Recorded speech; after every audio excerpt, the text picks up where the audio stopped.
Hey guys, Matt DeQuena here from BeyondGrappling.com, the University of Judo.com and CompetitionJudo.com. I've just released a competition preparation masterclass at CompetitionJudo.com, so make sure you go on there and check it out. It's all about how to prepare for competition. But in this video, I thought I'd talk about how to help teenagers handle stress around competition. Okay, so I've got some notes here to go through what I want to talk to you about. So firstly, when teenagers are going through competition, this is what I found, and through myself, through running my club now with having teenage athletes, is firstly, some kids don't want to be athletes. So if you have a student that you go, that you're trying to make be an athlete, as in them competitive, then they're probably going to burn out and not want to do judo anymore, okay? So firstly, just find out if your student wants to do competition judo and what level they want to do competition judo.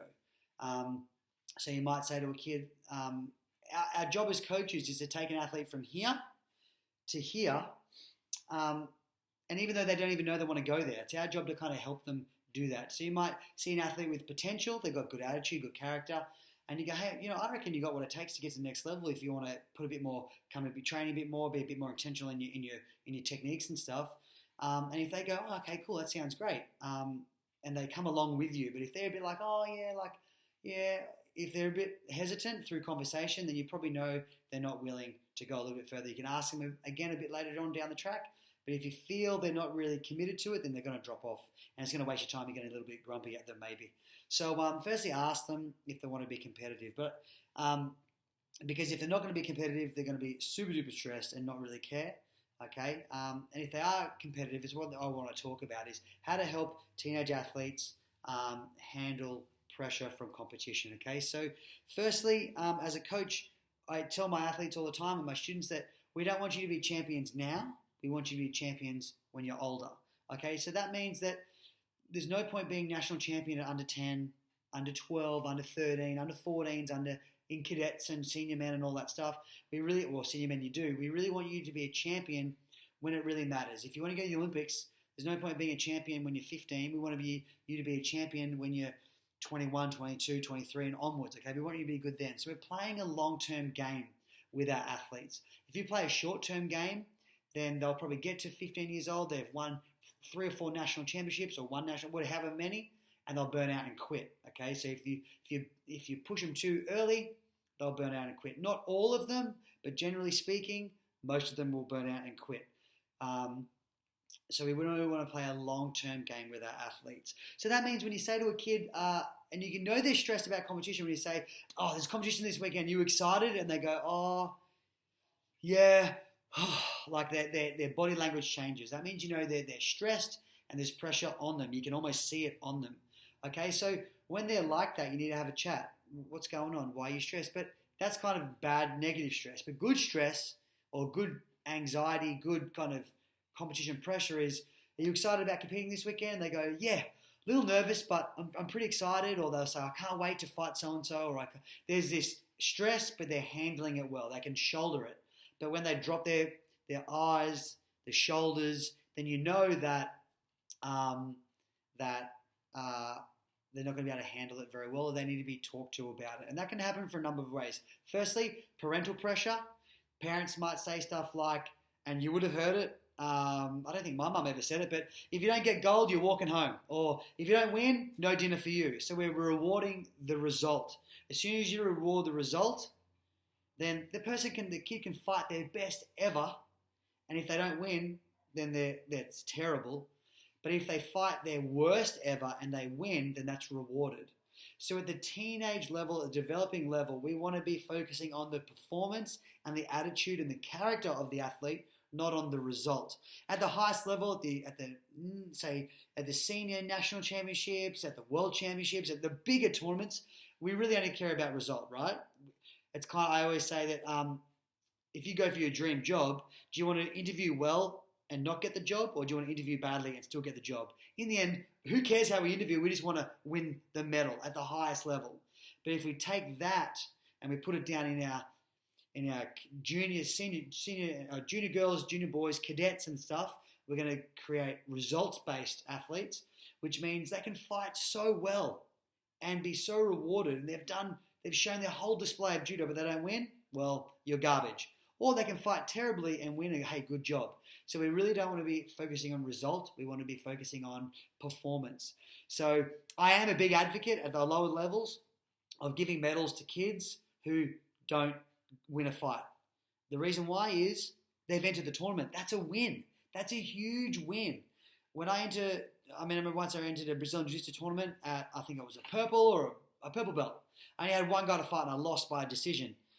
And judo style, we went to go get the medal and I said, man, I don't get a medal. I didn't win a match. He said, dude, it was 0-all. I won by, it was one advantage each, 0-all, and the referee's decision, he gave it to me, but it quite easily have been you.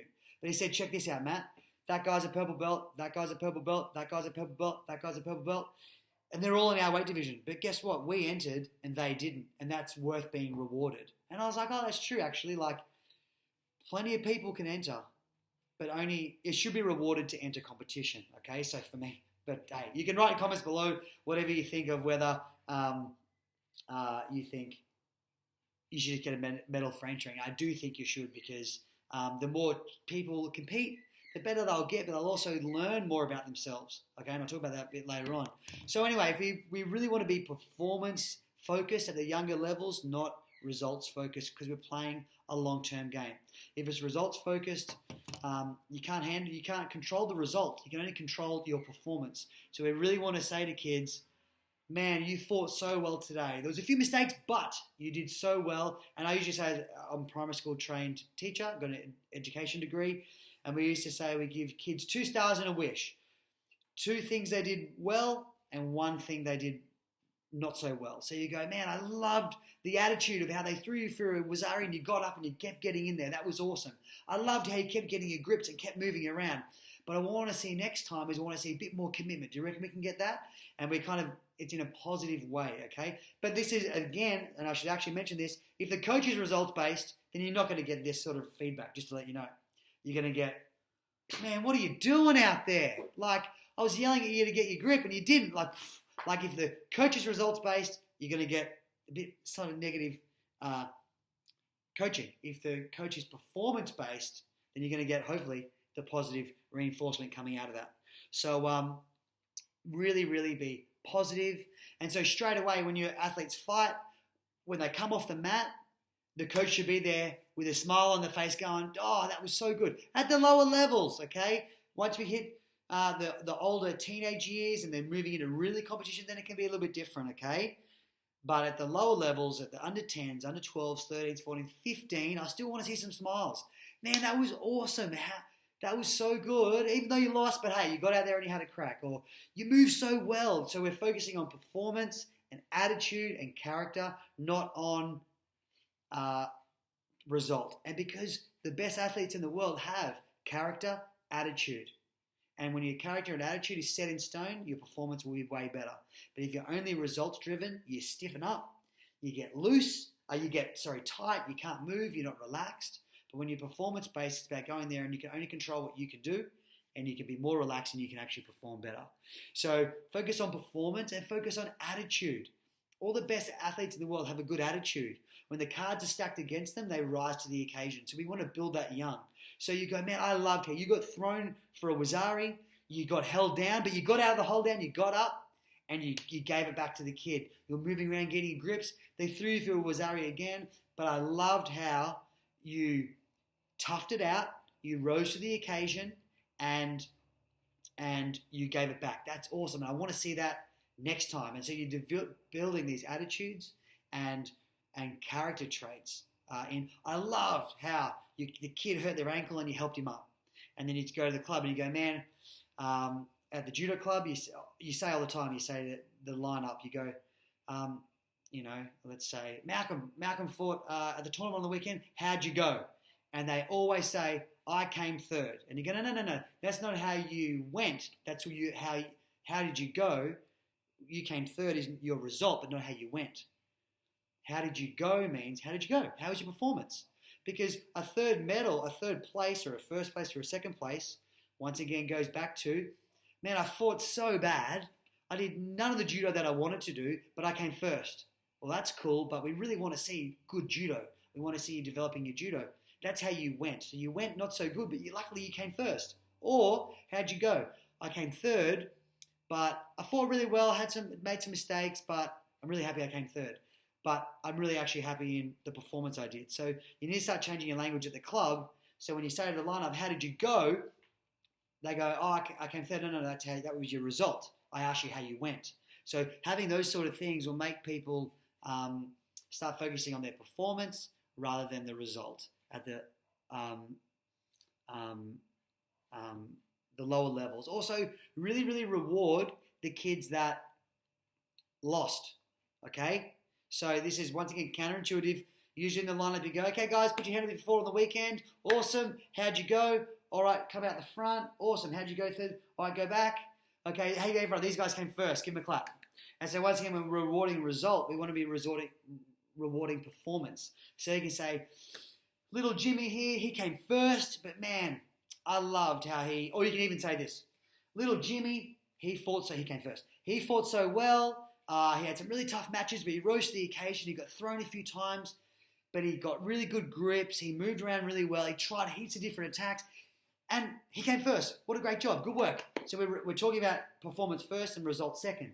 And then the next kid, Sarah. Sarah, man, she got held down. She could have given up in the hold down, but she really tried to get out of it. And she got out of the hold down. She came back. She lost that match, but she came off the mat.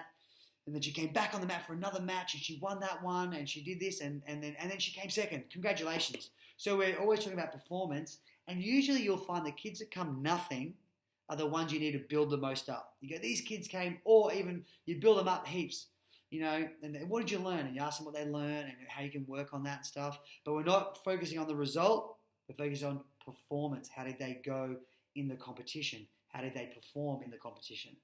And really reward the ones that maybe lost last tournament, lost the one before, and then they finally won a match. And you're going to go, man, little Angus, he has the attitude of last tournament, he didn't win any matches, but he fought so good. In the next tournament, he improved a little bit better. Then he threw a few guys, and then this tournament, he won a match. He did so well. Give him a clap. Okay, so but we really, really want to focus on performance, not on the winning. Okay, so it's these character and attitude things. If you want to learn about character and attitude, you've got a guy called Rulon Gardner. Rulon Gardner was a Greco-Roman wrestler for America. He pretty much won. He's got a book called Never Stop Pushing. He won no fights ever, mostly all through his college career as a Greco-Roman wrestler. And then he said one day he just clicked. He figured it out how to win, how to wrestle. And then he won a match. He ended up going to the Olympics, winning the Olympics, beating Alexander Karelin, the greatest Olympian of all time. But he wasn't a star athlete as a junior, and in his junior and kind of college years. It was only in his later years that he'd become a champion. All right. And so he kind of said at the Olympics, he was surrounded by all these people that were winners forever. He goes, I was never a winner. I was only a winner for this brief period in my life where it mattered the most. The other one for judo, that was for wrestling, but for judo is Mark Hausinger. He did okay in judo, but then in his later years, it's actually when he really flourished because he developed really nice judo. So we want to kind of talk about these people in training and talk about their character and the attitude, not just the skill set.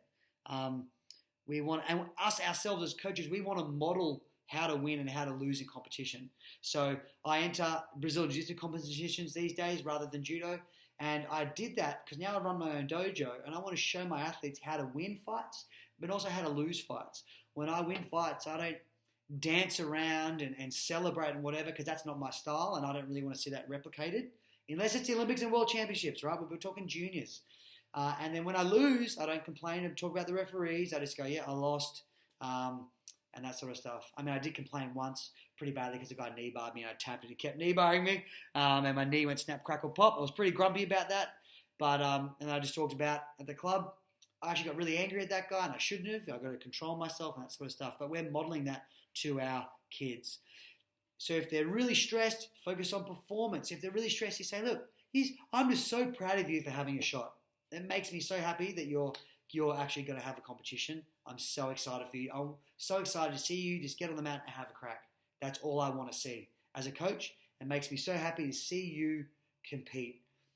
Even as a parent, firstly, let coaches coach. If you're not a judo player, then if you're a parent and you're not a judo player, don't coach the kids because you don't know anything about judo. Let the coaches coach. As a parent, you say to the kids, did you have fun? And I love to watch you win. I love to watch you win. Do not say that. I love to watch you fight. I love to watch you compete. I love to watch you have fun. It makes me happy to see you compete. It's about the competition and the getting out there. It's not about the result. Okay?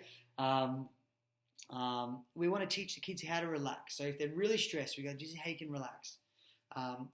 Read a book, go for a walk. You can talk about it, journal some stuff, do some meditation, deep breathing sort of stuff, but relax. But if the teenage kids, if their whole identity is put in the sport, then, so first I teach them to relax, chill out, relax, worry about it on the day, worry about it a few days before with game planning and stuff, which I talk about in my competition masterclass. But teach them to relax and calm down, and that they can only control their own emotions and their own performance, okay? They can only control what they can do, not what the other person can do.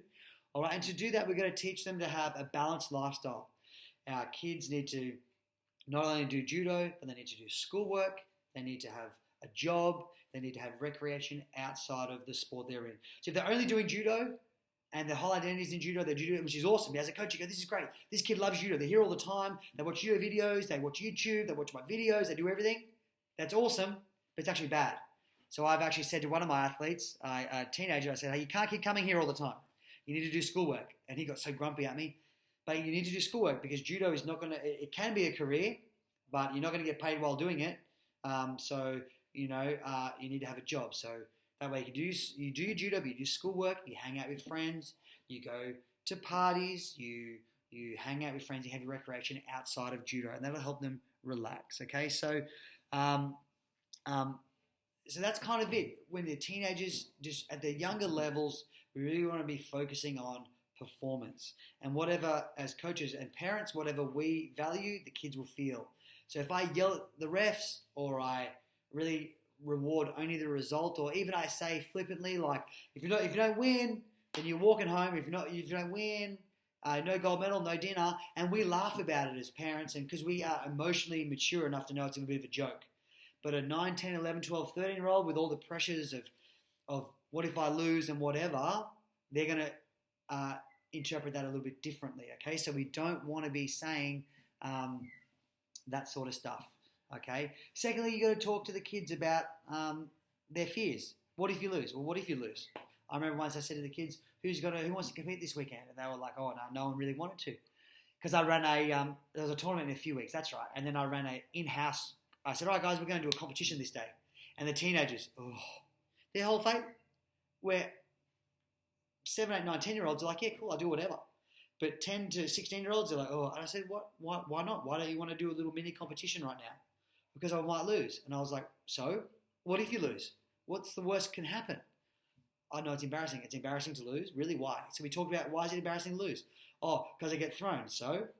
Who cares? The best in the world lose. And then I talked about that Michael Jordan quote, which is like, I've missed the game-winning shot 10,000 times. I've missed so many shots. And the reason why I've missed and lost, something like that, is the reason why I succeed. The reason why he's good is because he's lost so much.